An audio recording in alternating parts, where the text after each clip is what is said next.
He's been Group CEO of DBS Bank since 2009. The Harvard Business Review in 2019 named him one of the world's best performing CEOs. And he's known to love life, love fun, and have a heart.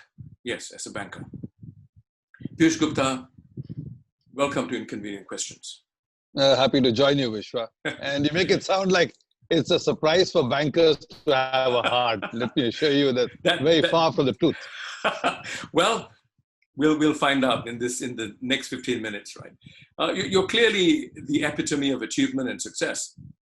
But conventional wisdom suggests that when you are at that pinnacle, when you're in the giddying heights of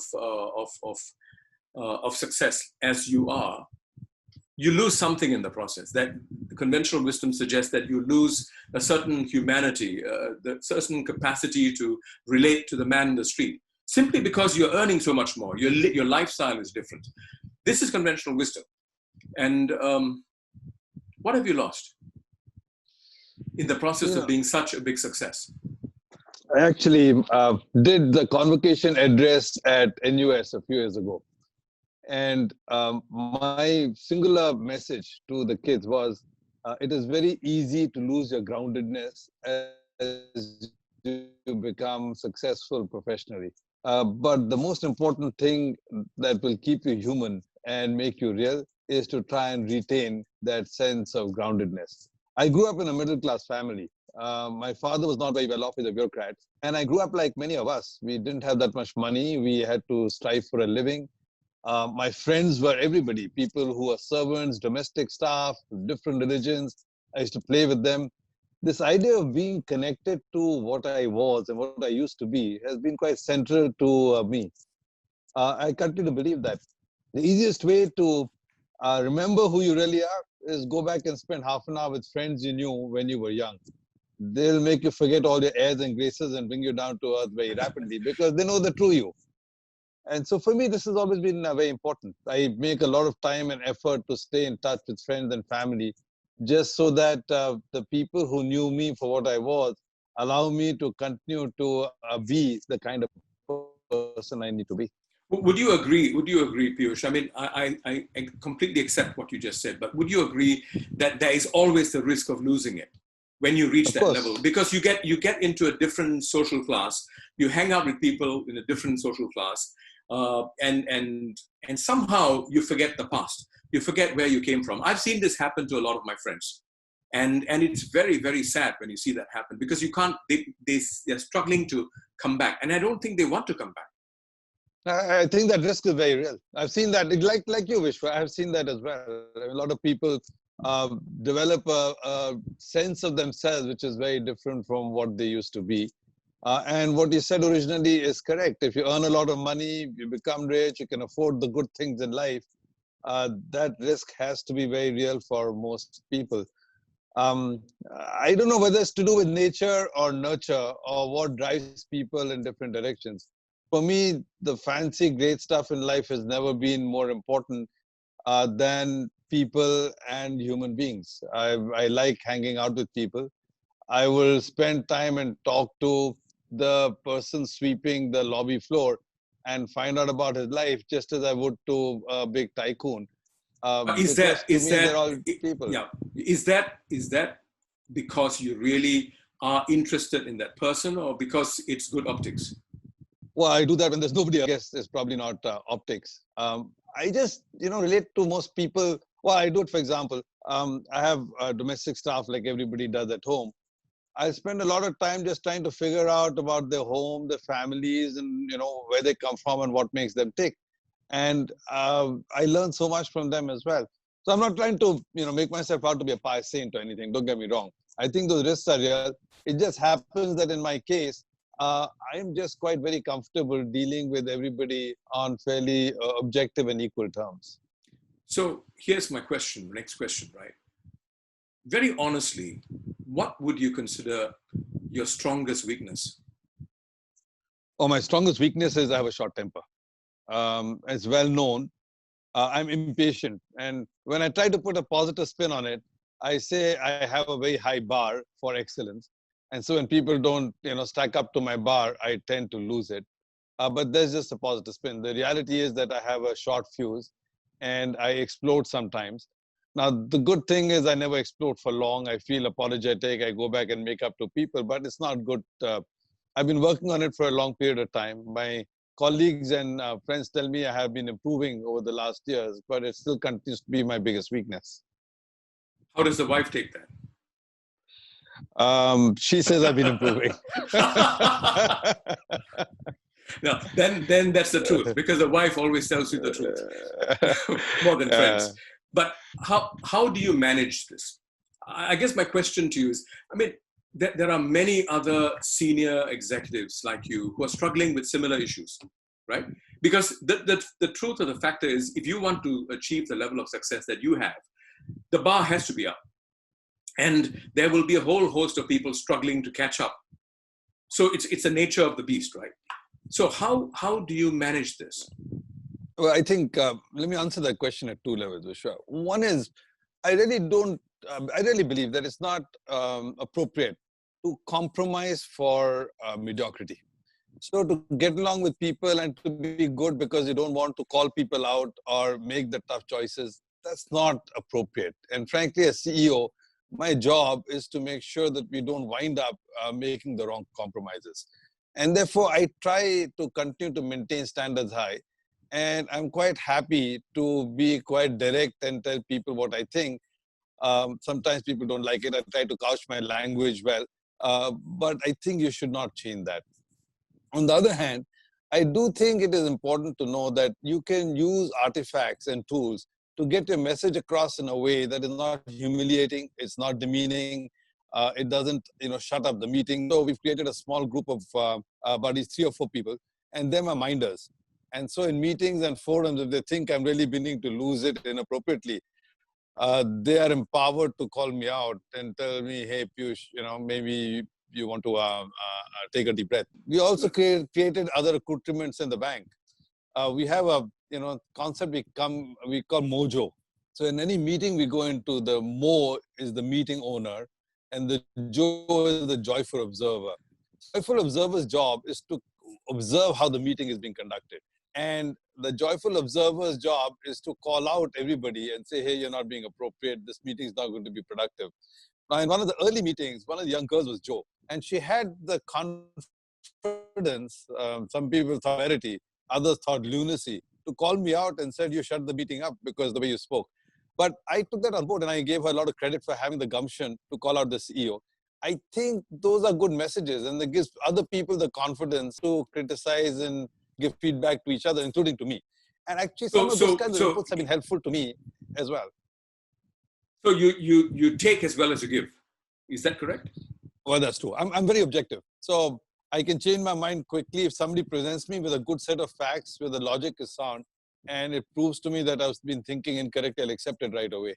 So I'm very objective in my, and it doesn't matter to me if it's a kid who tells me that or somebody senior. I mean, the logic must be sound. The truth and logic, those count a lot for me. So, whatever you are talking about so far, Piyush, it is really at the core of leadership. In Singapore, I'm finding leaders, whether they're political leaders or corporate leaders, finding it very hard to say, I'm sorry. And honestly, I respect you for it because I've seen you say sorry in various situations. I've seen you acknowledge that you were wrong, even if you don't say sorry, and sincerely. But I don't see that quality in too many people, sad to say. What's your observation? So, Vishwa, I think it comes from two things. Either it comes from ego or it comes from insecurity, which is the unwillingness to accept blame, that, you could have been wrong or something was not right. To me, we go back to where we started. If you're grounded in the notion that you're a human being, you have to have pluses and minuses. You have to have weaknesses and foibles. And if that is the case, you should expect people to be able to point out to you things that are not great and things that are great. I think self-awareness is a big gift. And focusing on yourself, realizing what you're good at, what you're not good at, and where you screwed up, is actually quite powerful. You won't improve if you're not willing to acknowledge that you need to improve. So I think in leadership, that's important. By the way, one of the big buzzwords these days about leadership is vertical versus horizontal leadership. I think that's important. The old style of leadership was command and control, military structures. You went through the top management, middle management, juniors, etc. The way Max Weber created the bureaucracy, in that kind of hierarchy. Yeah. I think it was legitimate at a point in time, right, to move information, etc. Today, people talk about horizontal leadership, collaborative leadership, being able to make sure that you work with flattened organizations. And I think, frankly, the technology makes it much easier. But also, there's been a big evolution over time. Middleman, the hoarding of information is less important, so a lot of people can get together and make things happen. But the real power of horizontal leadership is that at every level in the organization, you've got to be willing to give up ego, and you've got to be willing to accept experts and expertise where it resides. And sometimes knowledge, experts, and expertise reside in the most unimaginable places, in the junior-most people. If you really want to bring the power of horizontal leadership to life, then you have to be willing to accept that, give these junior people a voice, and give them an ability to make impact. Yeah, and the democratization of knowledge, that's what you're saying. The democratization of knowledge has actually made power a lot more symmetrical. Absolutely. Because in the past, intelligence was memory. Today, you don't need memory. You can Google anything you want. So now it's a different kind of intelligence. How do you put application? How do you get insight? One of the criticisms leveled against the corporate Singapore or the political leadership of Singapore is that maybe there are just too many people qualified in STEM subjects, in engineering and so on. And it gives you a different sensibility when you're schooled that way. There's an argument that perhaps we should swing back and have a better balance with humanities, with even philosophy, which a lot of people scoff at. But it gives you a more balanced outlook to life. And it actually has a stronger bearing on true leadership in today's horizontal structure that you're talking about. Your views, Piyush? I couldn't agree more. I'm actually for more than one reason. One, I believe that the biggest challenges we're going to face in our world as society and mankind in the next 10 years are not going to be challenges of STEM. They're going to be challenges of the softer subjects, right? The humanities and so on. The challenges are going to be what makes us human, what makes us society, why do we work together, what's the difference between us and a computer, what's the difference between us and artificial intelligence, what information should we share and what should we not share. All of these questions are in the realm of philosophy, anthropology, ethnography, understanding why we are who we are.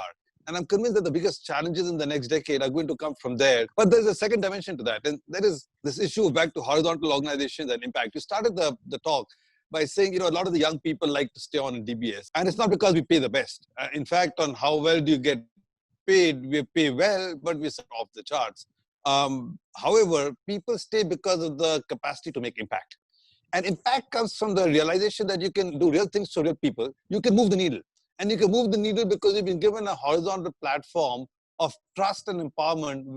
Could you give an example where your decision at, a banking decision, a very hardcore banking decision, was to a large extent sort of motivated by humanities, by a humanities orientation, less the hardcore banking orientation? Let me give you two. One is obviously more germane with the pandemic. In every country, it's been our view very early on that the single biggest challenge people are going to face in the short term is the challenge of cash flow. People won't have the money to service the interest, won't have the money to service their loans. And if the bank is going to continue to chase them like we do in normal times, it's going to add a lot more pressure and tension to them on top of everything else that they're going through. And so we unilaterally took a view in most of our markets to create principal and interest moratoriums for a period of time to give people breathing space. Now, fortunately, most countries, the governments and the central banks piggybacked, and so they became industry-wide responses. But in most places, we started that voluntarily and we started that first, recognizing that this might actually have detrimental outcomes for us in terms of the collectability of our loans, but recognizing that this is probably the right and the humane thing to do given the crisis. The second example I want to cite you is something which is actually very familiar to most Singaporeans. We at DBS bank about 5 million customers. 95% of people in this country have an account. what few people realize is at least 3 million of those 5 million accounts are loss-making for us. We don't make a penny on them. And that is the long tail of the accounts in the heartlands. There's the accounts of the migrant workers. There's the accounts in the POSB franchise. It's often been debated, certainly in the past, about whether we should just exit these accounts. We'd be far more profitable if we did not provide these basic banking services to some of these people. My view has been quite simply that, we as DBS and POSB have a role to play in Singapore. And that role to play in Singapore is far bigger than just the P&L or the shareholder value or the stock price that we get. We have to, if we don't bank these people, who will bank these people? And therefore, our view has been that we need to continue to work on providing basic services to this class of people.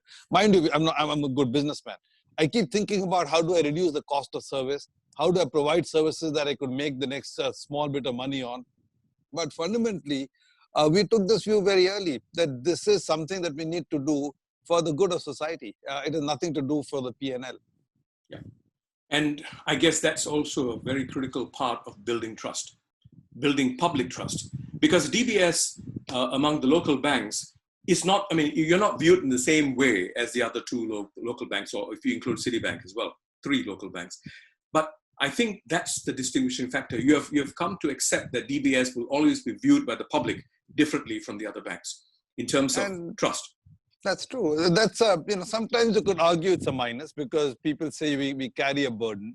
Yes. I think about it differently.